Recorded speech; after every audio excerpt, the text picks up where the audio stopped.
Max Verstappen takes pole position by a comfortable 0.6 of a second, along with multiple grid penalties, 7 drivers, including himself, which are going to shake the grid up even more than it has been today. I'm Nick, joined as usual by Ryan. Welcome to the Lights Out Podcast, and let's get right into it. So, starting with Q1, surprising exits at all, kind of weird. I mean, Latifi stayed in, Vettel showing not a lot of pace, Magnussen getting out-qualified by Schumacher, but overall, I think everyone was kind of surprised by the Red Bull pace. Yeah, Red Bull came out swinging today. Max didn't have to, work too hard. Comfortable lead, a lot of pace, showing that he is indeed ready and primed, to keep command of his world title hopes and, recharge his batteries over the summer break, which also had Ferrari kind of questioning, kind of wondering how in the world did Red Bull find so much pace. But yeah, so he came out swinging. He looks really good, really strong for tomorrow's race, even though he has all his penalties, and then we'll go from there. But yeah, it was a very interesting qualifying. Also seeing Alex Albon in the Williams showing some good pace today too. He's been having a pretty good year. Been pretty solid, I would say. And today, just another day that he's kind of making his name for himself on the grid again. So it's nice to see.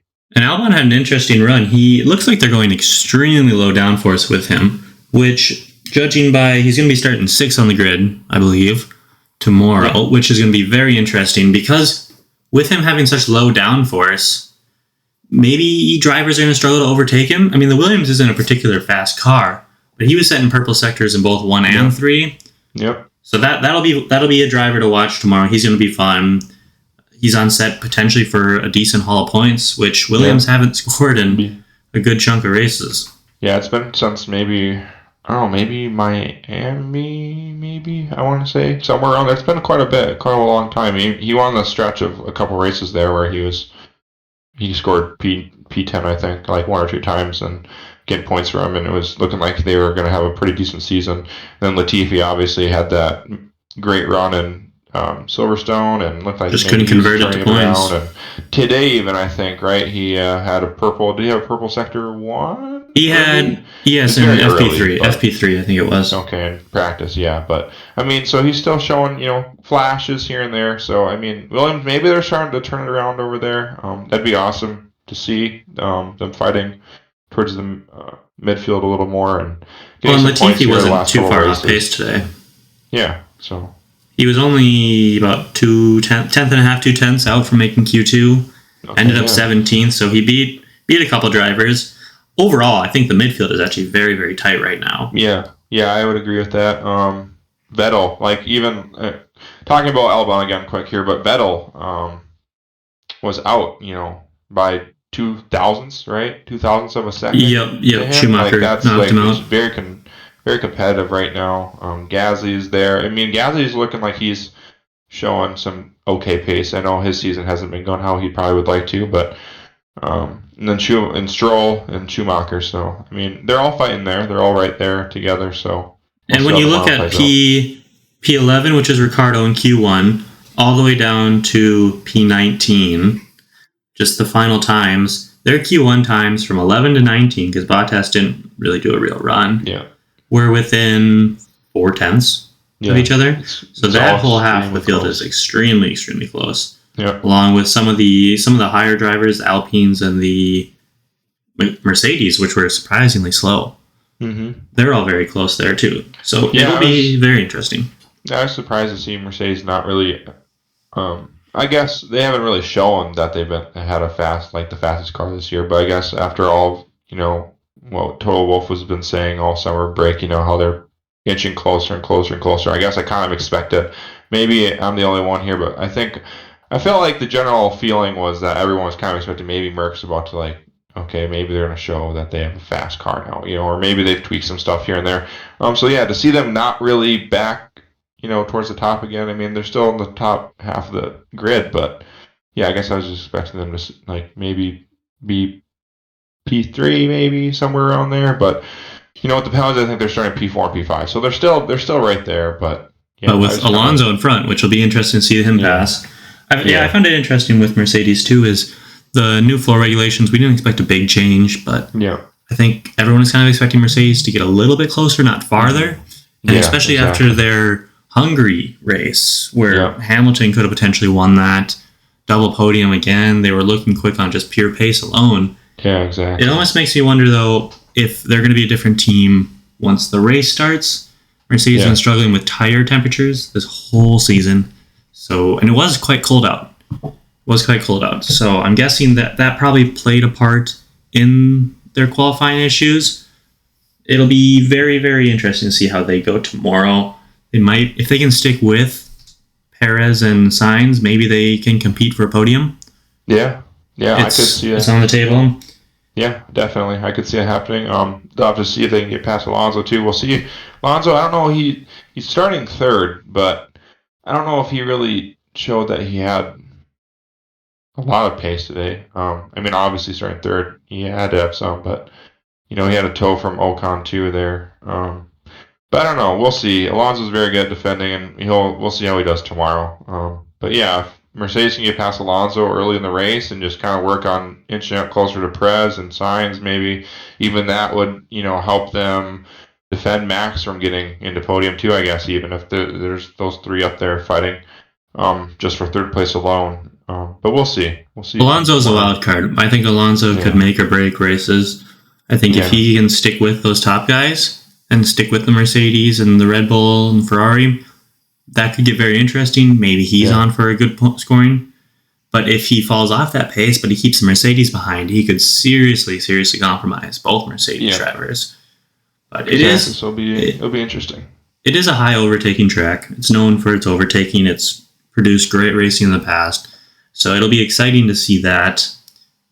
But Alpine, quickly, speaking of Alonso on P3 now, ended up P6. Ocon was P5. They beat both the Mercedes. Yeah. Wow.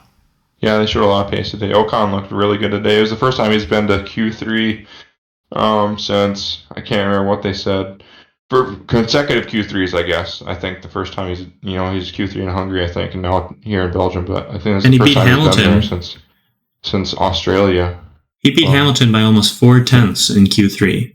Yeah, so he looked pretty good today. I was happy to see him have a good qualifying session today. And that was only on one run, because that second run he compromised it for Alonso to make sure Alonso got pulled up there.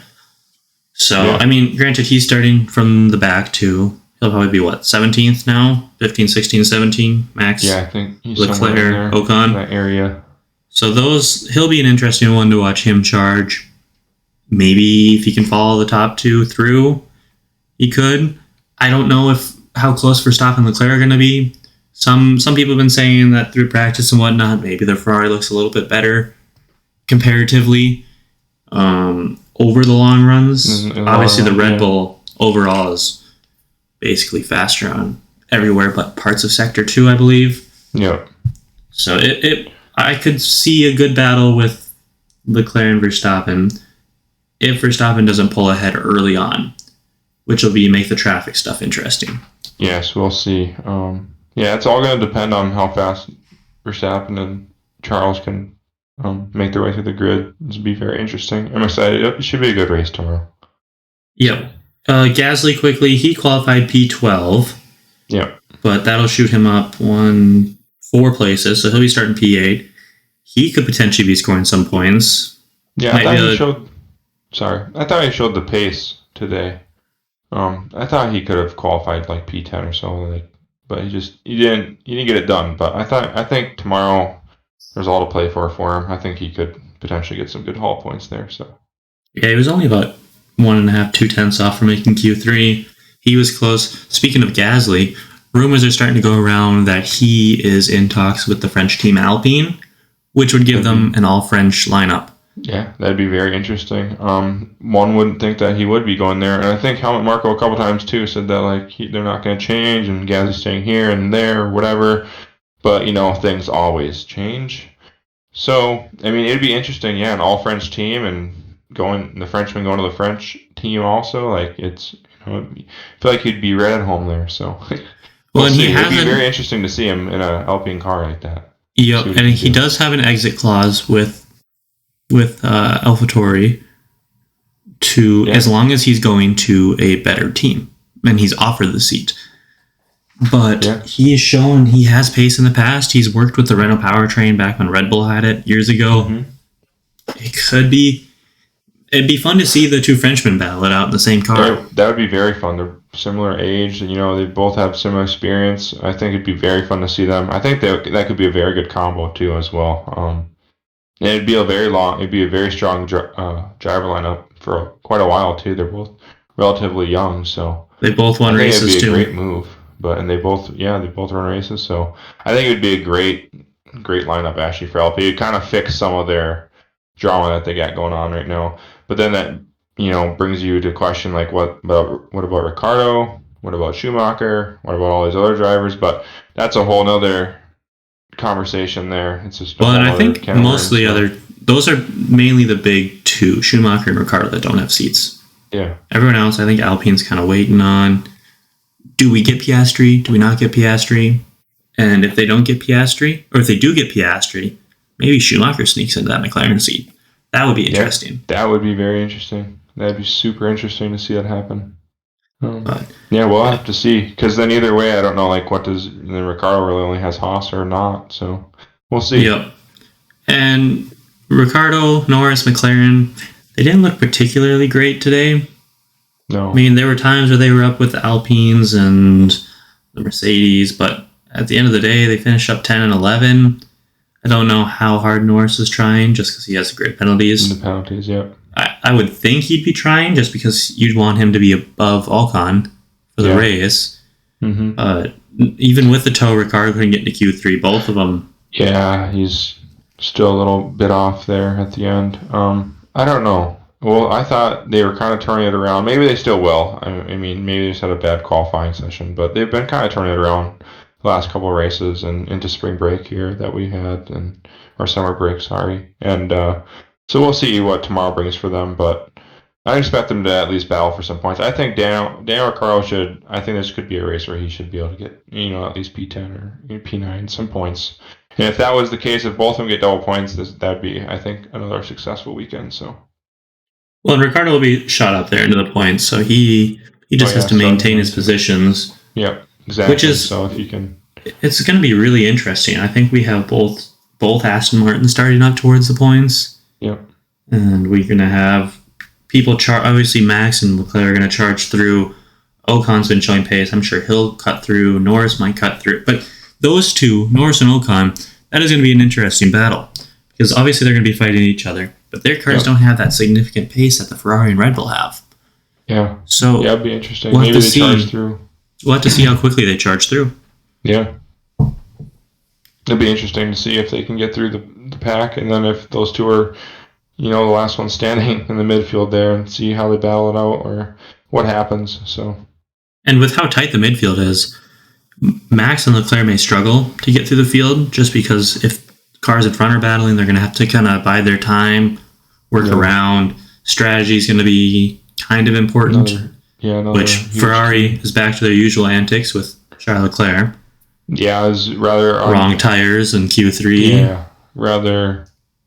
I mean, you'd like to see that not happen the first race. I mean, they were under no pressure really. I mean, he has a penalty. Yeah, you would like to get him, above Max P1 there, so you could start above him. But like, relatively low pressure, and they're still making mistakes. And it's just like you would hope that maybe the summer break would have helped that. And just everyone I think needed to recharge over there. And it's not. I don't think that they didn't. I think everyone probably had a well-deserved break. But it's just like the first qualifying session, and you make a mistake like as simple as tires. It just begs the question like, what are you going to do for the race tomorrow?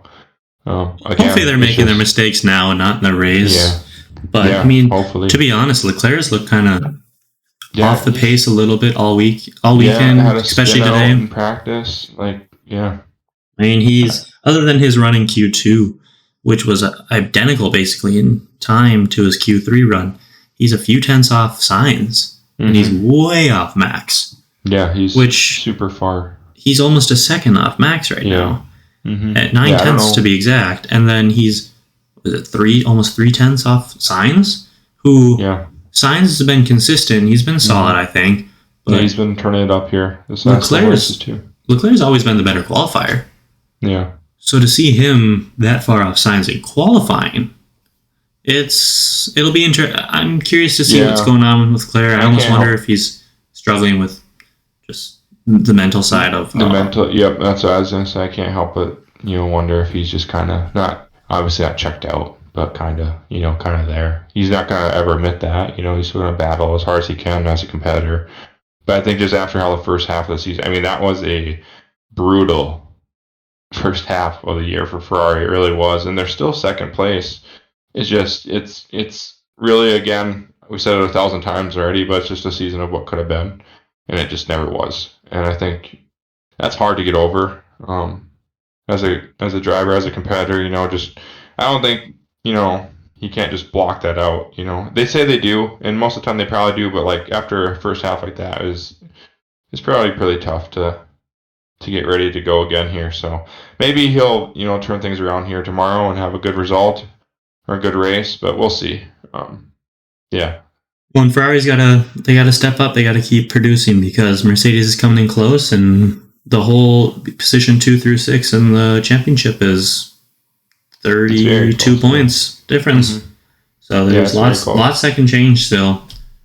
Yeah, I agree. And even constructors wise, Mercedes could easily still, very, very easily still get second place. So Ferrari's only 30 points ahead right now. So Ferrari looked significantly better than Mercedes today. Mercedes looked way off the pace. Yeah, they're definitely faster, but it's just like, I mean, you can have all the pace in the world that you want, but you got to finish the race, and you got to be focused, and you got to have the right strategy and the right calls at the right time. So we'll see if they can pull through, and if they do, I have no doubts that Ferrari will get at least a podium. Maybe Sainz gets third or something like that. I don't really know if podium's realistic for Charles tomorrow, but I mean, top 4 or 5 should definitely be realistic. But we'll see. Yeah, so let's actually get on to that. We did a little bit in our last episode on Wednesday for our predictions, but obviously with grid penalties that came out and all sorts of other things, let's hear your top 3 predictions for tomorrow. You can go first. So top 3, I still think, even though he has a penalty, the grid penalty, I still think Max charges, makes a good charge. I think he still wins the race. And he's never won a race from 15th place, but he had also never won a race from 10th place until Hungary. So I think he continues that dominance. Yep, I think he continues his absolute dominance. I think it's just his year. It's Red Bull's year again. I still think he wins the race. I think Checo gets second, and I think Sainz, you could be looking at a Sainz P3 or a Hamilton Russell P3, kind of, somewhere in there. So yeah, that's my top 3. Max, Checo, and Sainz or Russell, Hamilton, any of those combos there. So, and maybe Alonso like a dark horse, so maybe holding people off. But yeah. Yeah, I think Max has just got crazy pace right now. If this quality pace translates into race pace, he's got a shot at the win. I'm going to stick with Sainz as my race winner. I think Sainz is gonna hold out, but I'm going to go Sainz, Max, Checo. I think it'll be a good race. I think Max is going to pull through quite quickly. But I think between him having to battle with Leclerc through both the Mercedes, I think we could maybe be looking at a potential kind of repeat of Canada, except the roles are flipped with Sainz and Max. Yeah. Which could be kind of fun to watch. But yeah, I mean, I don't know. I'm going with Sainz. I'm going to stick with my gut on that one. If he gets another race win this year, he's 1 for 1 for pole to wins this year. So maybe true. You never know. Yeah, that'd be good to see him get another win. 2 wins in 1 year would be amazing for him. Be double his wins in his career. So, well, and he's been picking up the pace. That'd be a very good highlight for him. He'd probably have a whole bunch of confidence even going start the next second of the season. Then he made the question, like, maybe he can get second in the constructors or in the drivers' championship too. So I don't know. It's gonna be very interesting. Sainz definitely has the potential to put pressure on Leclerc. He's 22 points behind. But, if he wins and Leclerc's off the podium, that's cut in half almost. Exactly, yeah. So, 3 good races from Sainz, and he could be right there. So, and we still have 9 to go. Yeah. Belgium's looking like it's going to be great. Hopefully it's not the last time we see Spa on the calendar. Contract talks, I think they're still working on it, but I think it's sounding like we might actually still keep it. Yep. So, We'll see. But that's all we have time for today. So it'll be a good race tomorrow. And hopefully we get a fun race with no rain like last year. Yeah. Yeah, hopefully it's not rained out or anything. So thank you guys for watching. And we'll be back tomorrow with our post-race podcast. So see you then.